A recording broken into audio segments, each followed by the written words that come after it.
ยับแล้วโย่ไปแล้ว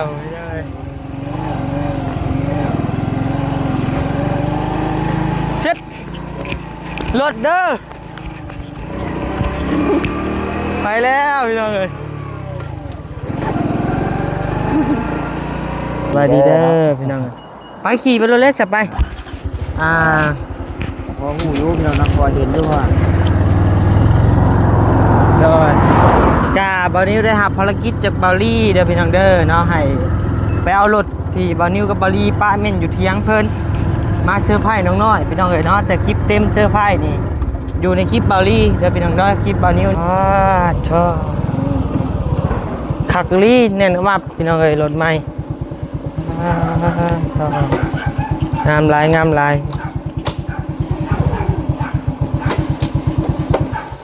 หักยังแข็งยังฟิตอยู่พี่น้องเอ๋ยเนาะเป็นรถมาเล่เด้อพี่น้องเด้อเห็นบ่หันเป็นอันบ่งามเลยบาดเอาครับด้วยรถเจ้าของเด้อเห็นบ่เลื่อมบ่บัดนี้เพราะว่าเพิ่นเอาเห็ดมาให้แกะนะน้อยคนสิฮู้พี่น้องเอ้ยเนาะเพราะว่าบ่นิวยิ้มเบ้ยๆมากพี่น้องเอ้ยขี่ไปหาบอลี่เลย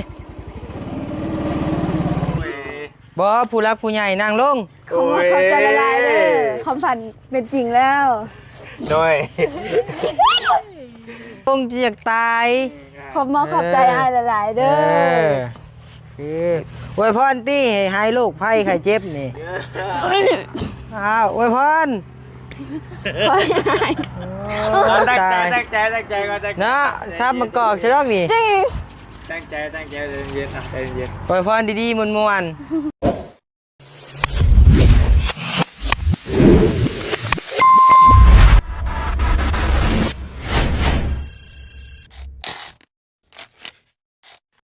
ไปพี่น้องเอ้ยขี่รถพี่น้องเอ้ยต่อจากคลิปบาลี่เด้อพี่น้องเด้อเราทางบานิวกาได้รับภารกิจจากบาลี่พี่น้องเอ้ยเนาะไปบ่ต้าฮู้แล้วว่าหูอยู่จอดโฮมมึงเด้อฉันได้ว่าใช้เลยนี่ได้โฮมนี่แหละจอดก่อนเสียค่าตั้งกล้องก่อนเพราะว่าเพิ่นเลนมายังหมดว่าโอ้ยว่าเบานิ้วซื้อหมูกระทะมาว่าเตรียมโตโลดบ่คือแล้วว่าน้ำเจ้าบ่ใช่สบายดีเด้อพี่น้องไปขี่ไปรถเล็กสับไปพอหูยุ่งเรานักพอเห็นด้วยว่าโดยกาบานิวได้รับภารกิจจากบาลี่เด้อพี่น้องเด้อเนาะให้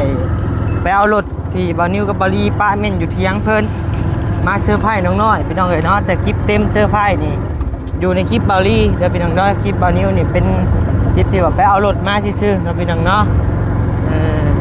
จะซื้ออันกะเฉลยแล้วนะพี่น้องเนาะเป็นรถน้องน้อยพี่น้องเอ๋ยเนาะกะเป็นรถผู้ใดผู้อื่นผู้ใกล้ดอกพี่น้องเอ๋ยทาง FC เฮาก็คือสิโอ้ยดีใจน้ำลายเนาะพี่น้องเนาะให้อยู่ให้บื้ออยู่ว่าเขาเมื่อยได้คุณว่าย่างต่างแดดออกมาโอ้กะเมื่อยแน่ได้เราเอาอ่ะว่าเอาไปเลยแต่ก็ได้ติโยมจะได้ถึงจะว่าแม่เขาก็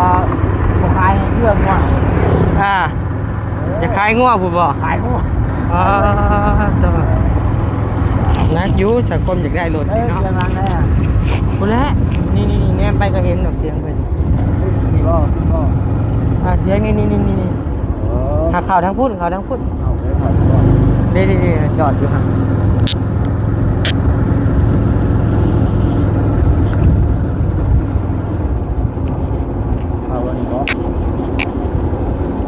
ผู้ข้างหน้าพี่น้องสบายดีมาทุกคนได้พี่น้องเด้อบ่ว่าจะอยู่ฝั่งลาวฝั่งไทยและก็ต่างประเทศได้พี่น้องเด้อเนาะยินดีต้อนรับเข้าสู่ช่องบานิวคือเก่าพี่น้องเอ้ยเนาะมาเบิ่งรถงามก่อนพี่น้องเอ้ยกาเฉลยให้ว่าเป็นของน้องน้อยเด้อพี่น้องเด้อเนาะตอนแรกว่าสิบ่ได้ออกมาเนาะพอดีบริโทรชวนเด้อเรียนโทรมาบัดอ้างรถ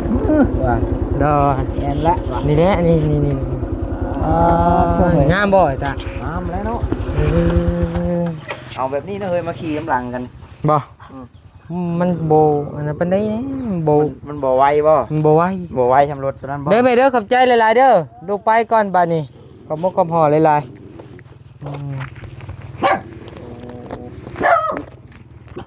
มือหนึ่งป้ายแดงอ่ะ นี่แหละโคราชเพิ่นน่ะนี่แหละ อันนี้ก็เลขบ่ ว่าโคราชเพิ่นเห็นในคลิปเจ้าเด้ อ๋อโดยขอเลขทาง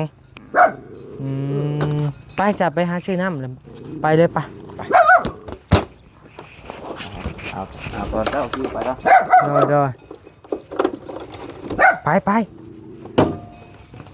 มาพี่น้องเนาะเตรียมพร้อม โดยงามพี่น้องนุ่มลีเนาะนุ่มกว่ารถเจ้าอีกพี่ยักษ์ โอ้ยังเสียง ยังแน่นอยู่นะพี่น้องเลย เนาะของมือนึง โอ้1 กิโลให้ขี่ได้1 กิโล 1 ลัก 1 ลัก1 กิโล เฮ้ยจะขี่ไม่ใช่ฮอดกิโลยัด เพิ่นขี่ในบ่เพิ่นขี่ในงานในหยังเพิ่นนั่นแหละกิโลหนึ่งเนาะเพิ่นขี่ออกมาแต่โรงงานก็หมดแหละ นู่นนี่นั่นเนาะ ดอนี่เอาขี่มานี่ก็100ไปเมตรนี่ โดย เพิ่นขี่นั่นนี่ ไปพี่น้องเนาะ ไปหาชื่อเป๊ปซี่เมื่อกี้ก่อน โดยและชื่อห้านี่แหละ เข้ามาพร้อมกันบ่ โดยแล้วเดี๋ยวให้ชายนี่ก็ได้ โอเค เริ่มไป โดยไปพี่น้องเอ้ย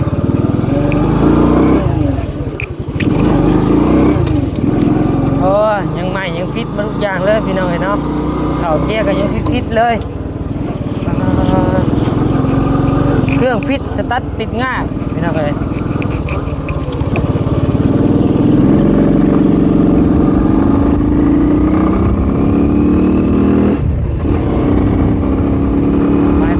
ไปพี่น้องเอ้ยโอ้คักลีได้พี่น้องเอ้ยเนาะคักยอมรับเลยว่าคัก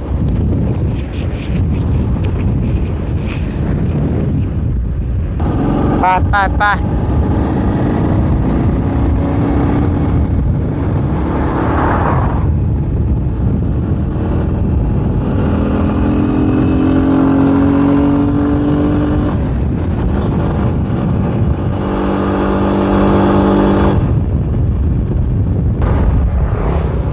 ปฮ้อนห่านแล้วพี่น้องเอ้ย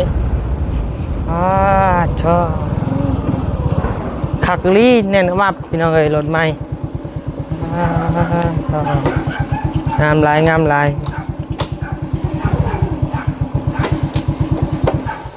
หักยังแข็งยังฟิตอยู่พี่น้องเอ้ยเนาะเป็นรถมาเล่เด้อพี่น้องเด้อยังงามลายชื่อแน่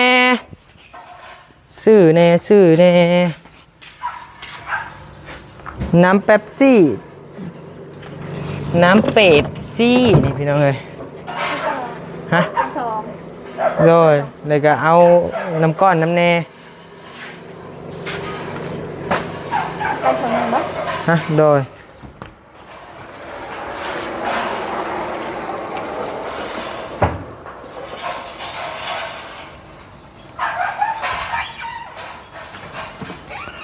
โอเคเท่าไหร่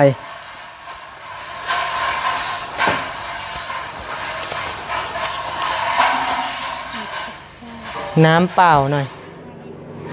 น้ำสาระโอ้บ่เย็นเนาะบ่มีตัวเย็นบ่เลยย่าได้เอาแต่น้ำนั่นแหละ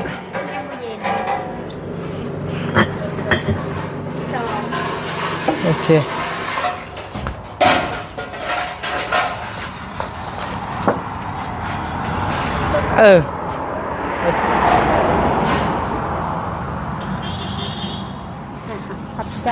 ขับใจจะมีมาม่านะบ่มีเส้นน้อยๆนี่นะแม่นบ่มาม่าเส้นน้อยนี่โอ้แม่ดี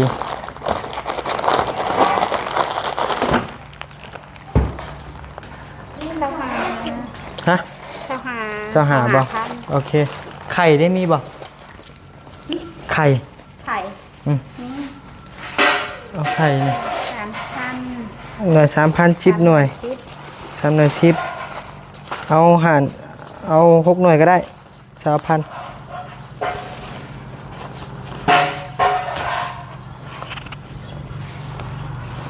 กินนี่จะทอนเฮาเท่าไหร่ก็10เท่าไหร่ ไข่เท่าไหร่ อันน่ะ10เท่าไหร่น่ะ ชั้น จะ 10 เอาไข่ เขาจะพัน 6หน่วย 2หน่วย 6 หน่วย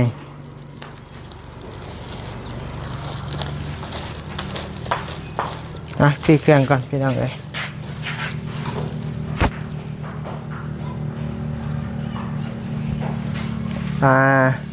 รถใหม่พี่น้องเอ้ยเนาะคักอยู่แลนนิ่มคักโอ้มีแต่บอลเหลื่อมๆวะพี่น้องเอ้ยเนาะเป็นจักรมาเลเด้อพี่น้องเด้อเนาะงามหลายงามหลายกระแจให้มาซองดอกพร้อมมันดึงมอเตอร์เท่าไรไหมคะมีจอกย่างบ่เอ้ย จอกยาง แบ่งขายอยู่บ่ หน่วยละพันเอา4หน่วย5หน่วยเลยก็ได้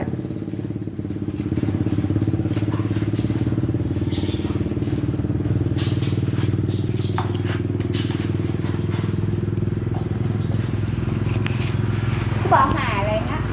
ฮะ เพราะว่า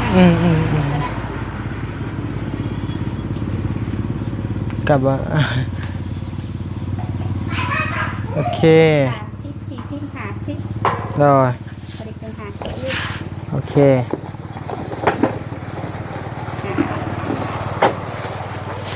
ขอบใจเด้อ ขอบใจ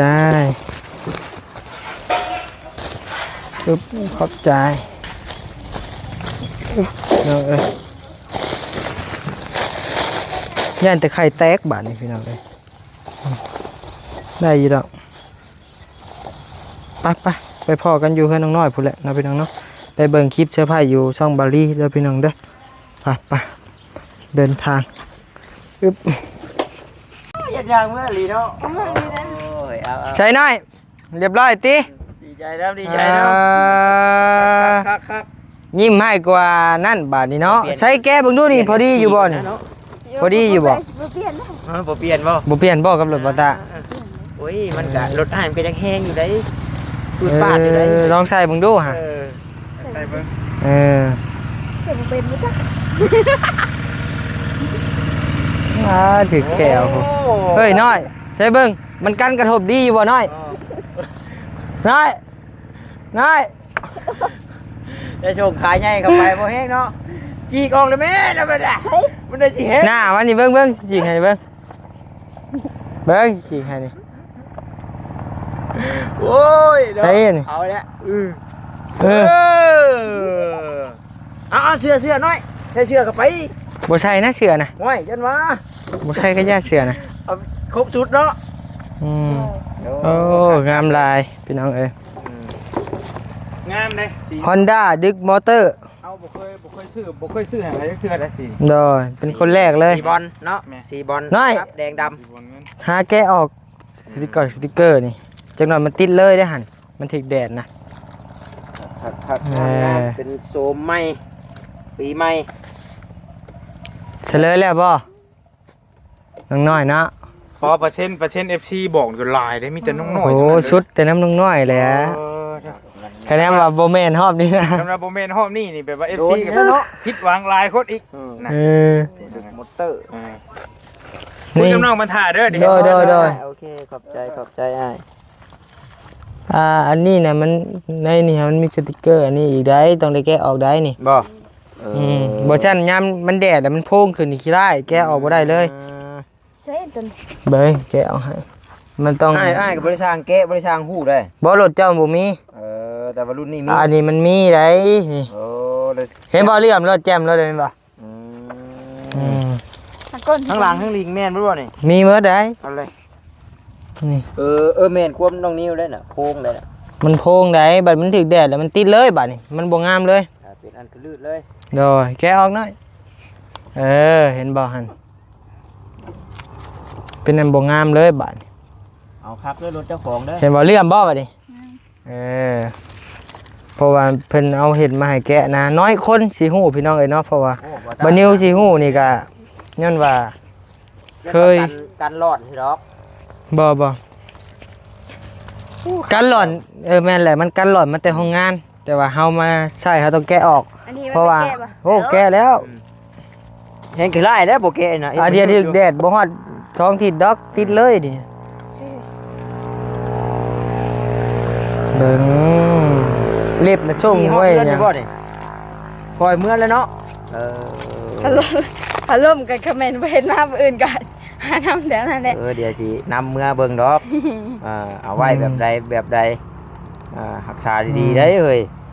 บ่ได้ได้ ว่ารถใหม่ว่าวนี่ก็แกะออก มื้ออื่นออกไปซื้อไผ่แม่อีกมื้อนี่ บอลี่เข้าไปมือแรกนี่แหละ เข้าไปแรงแล้วบ่ แม่นอันนี้แม่นบ่วะ แม่นบ่ดิ บ่แม่นได้อืม จิ้มคักจิ้มแน่ลีเนาะ เนาะให้ออกคักออกแน่ลีนี่คักหน่อยเลย พันยังอยู่บ่น้อยเมื่อคืนนี่พันว่าปิตาสิได้รถได้ล่างอยู่บ่เอ้ย จมอะไรมือ บ่ จมกับเจ้าเมื่อเช้านี่ไม่เอาเลย เนาะหายบึดให้บืออดเอา ให้จะบ่ หายแล้วเพิ่นว่า12 โมงแดดขย่างออกมาเพิ่นว่าเดี๋ยวตัวละมุนป้าว่าไปสิไปหับได้ว่ะ ลูก เอาได้แล้ว ทำไฟบาท มีบัดนี้มีแต่น้อยเอ้ยไปซื้อน้ำเย็นมาให้กินแน่ คักเบิดบาดดิบ่ได้ไปเองเลยบาดดิน้อยชื่อเป็นหน่วยแน่โอ้ยสุดเย็กบาดดิบ่ให้จมปลาน้ำมันบ่มีเด้อ จมน้ำมันมีตบเลยได้บาดดิได้มีแต่ว่าบ่มีน้ำมันพี่จุ่มนี่จุ่มนี่จ้าหน้าผากดิหน้าผากดิไปดิ น้อยนี่จุ่มดิเบิ่งขอได้คู่งามเลยนะจังบาทเด้อเอาเช็ดหาได้หนุนไว้เลย ใช่ มาชูขึ้นนะ ยูขึ้นโอเคมาลองขี่อยู่ดูหน่อยลองขี่เบิ้ง ลองเบิ้งค่ะหูเรื่องหูเล่าแหละมา ใช่แล้วแหละเอ้า เช้ากลัวละที่อะไร บ่สบายดีเนาะพี่น้องงามได้หน่อยลองขี่เบิ้งหน่อยไปลองขี่มึงไหม ขี่ไปไกลหรือไปใกล้ แล้วแต่ขี่ไปได้ขี่ไปโลด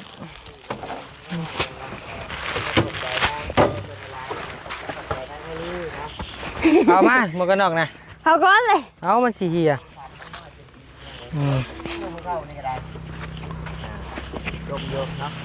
ฝ่าได้เลย ไปขึ้นขี่เลยฮะโอ้ยใจชันเด้สูงตึ๊บ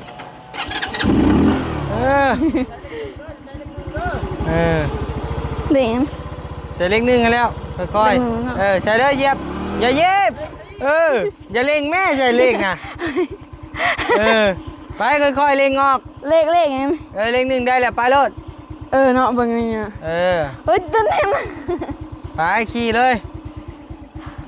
มาขี่มาให้ดิมาชิหับมาตั้มยาวแล้วยับเลยเอา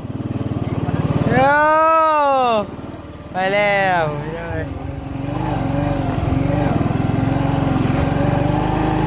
เช็ดรถเด้อไปแล้วพี่น้องเลย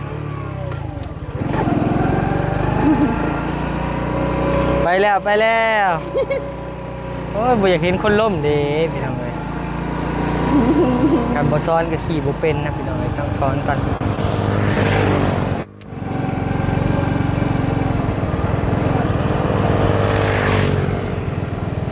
เอี่ยวมาเลยแม่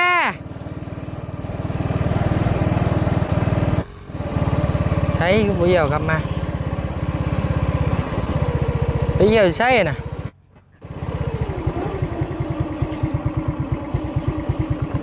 เท็ดลงไปยังไงนะอ้าวไปยังไงนะ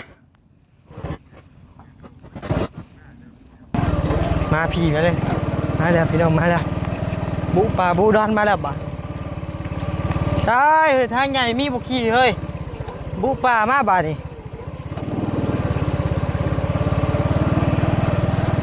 โอ้ยเป็นอยู่นี่นะยิ้มไปเบื่อมากพี่น้องเลย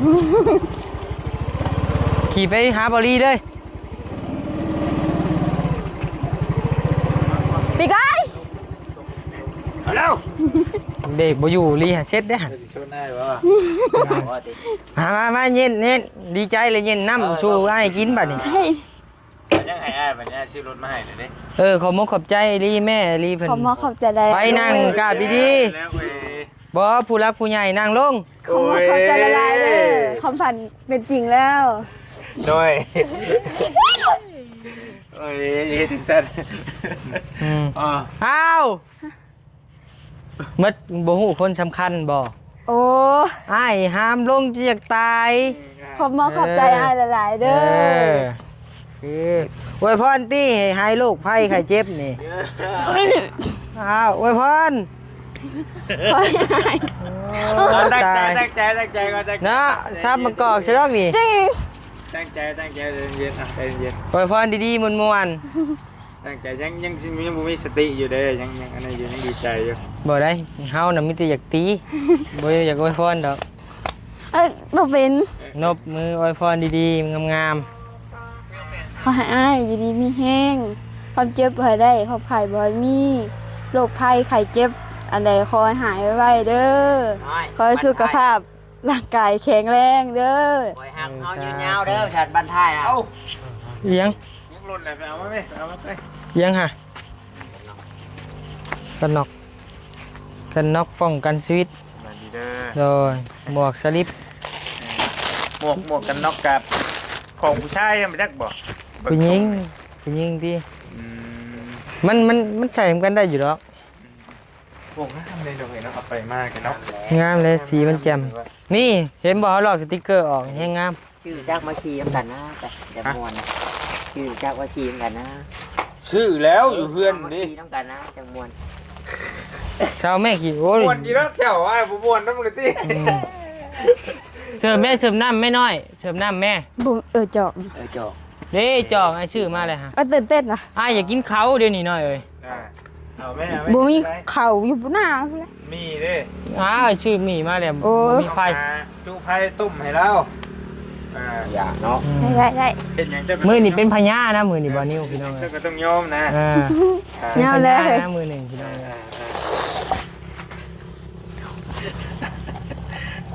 มือเขาคือสั่นดีเด้